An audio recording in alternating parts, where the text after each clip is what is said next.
आज हम जिस फिल्म का जिक्र करने जा रहे हैं वो बचपन के मासूम किरदारों के बारे में है। इस फिल्म में आप देखेंगे हॉरर और सस्पेंस से भरपूर दो दोस्तों की कहानी को। ये फिल्म आपके बचपन की यादों को थोड़ा सा हिला देगी, क्योंकि हम बात कर रहे हैं विनी द पू ब्लड एंड हनी। कहानी की शुरुआत होती है 100 एकड़ वुड पुराने जंगल से, जो अब सुनसान और वीरान हो चुका है। यही वो जगह है जहां कभी मासूम विनी द पू, पगलेट और उनके दिगर दोस्त रहा करते थे। लेकिन अब इस जंगल में खुशी और मोहब्बत नहीं रही। अब ये जगह एक खौफनाक ख्वाब की तरह लगती है, जहां माजी की खुशगवार यादें धुंधला चुकी हैं। क्रिस्टोफर रॉबिन, जो इस कहानी का मरकजी किरदार है, अपनी बचपन की यादों को ताज़ा करने के लिए अपनी फैंस के साथ इस जंगल में वापस आता है। वो इस उम्मीद में है कि उसके पुराने दोस्त इसे खुश आमदीद कहेंगे, मगर वो ये नहीं जानता कि उसकी गैर मौजूदगी में सब कुछ कितना बदल चुका है।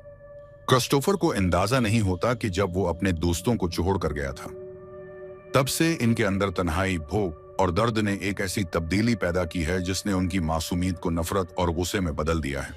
विनी द पू और पगलेट अब वो मासूम जानवर नहीं रहे, अब वो कातिल बन चुके हैं जिनके दिलों में कोई रहम नहीं बचा।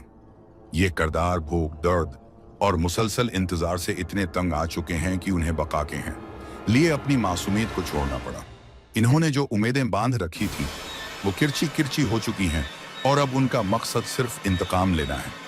क्रिस्टोफर और उसकी फियांसे को इब्तिदा में ऐसा लगता है कि शायद उनके दोस्त अभी भी उन्हें खुशी खुशी मिलेंगे, लेकिन जब इन्हें अजीब व गरीब निशानियां, टूटे हुए खिलौने और दरख्तों पर खून के धब्बे नजर आते हैं तो उन्हें कुछ अजीब सा एहसास होता है। आखिरकार इनका सामना विनी द पू और पगलेट से होता है, लेकिन ये वही प्यारे दोस्त नहीं हैं जिन्हें वो जानते थे। इनके चेहरे पर खौफ और गुस्से के निशान हैं और उनकी आंखों में नफरत की चमक है।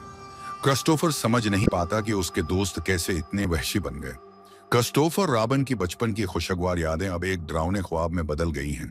विनी द पू और पगलेट उसे और उसकी मंगितर को जंगल में चन चन कर शिकार करने लगते हैं। इन दोनों को समझ नहीं आता कि उन मासूम दोस्तों के अंदर ये वहशत और बेरहमी कैसे पैदा हो गई।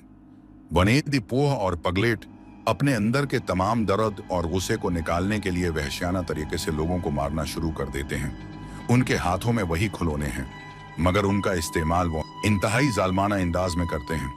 हर मंजर देखने वालों को खौफ में मुब्तला कर देता है। वही कहानी का क्लाइमेक्स तब आता है जब क्रिस्टोफर रॉबिन विनी द पू के सामने होता है। उसे अपने हम वतनों को देखकर खुशी होती है। बचपन के वो लम्हात याद आते हैं जब वो एक दूसरे के दोस्त थे, मगर विनी द पू के दिल में अब सिर्फ नफरत और इंतकाम है। ये लम्हा इंतहाई दर्दनाक है जब एक दोस्त को अपने पुराने साथी से जान बचाने के लिए लड़ना पड़ता है। फिल्म का ये लम्हा जज्बाती और खौफनाक दोनों है। वो विनी द पू को बचाने की कोशिश करता है, मगर पू पर अब इन बातों का कोई असर नहीं होता। इसकी मासूमियत और मोहब्बत जो कभी उनका खासा थी, अब खत्म हो चुकी है और उसके दिल में सिर्फ तारिकी है। दोस्तों, ये थी विनी द पू, जो हमें दिखाती है कि कैसे जिंदगी के हालात और वक्त के साथ सब कुछ बदल सकता है। ये फिल्म हमें याद दिलाती है कि कभी कभी माजी की खुशगवार यादें भी खौफनाक ख्वाब बन सकती हैं।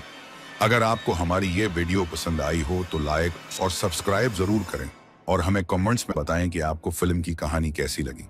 आप किस फिल्म का खुलासा देखना चाहते हैं, कमेंट्स में हमें जरूर बताएं।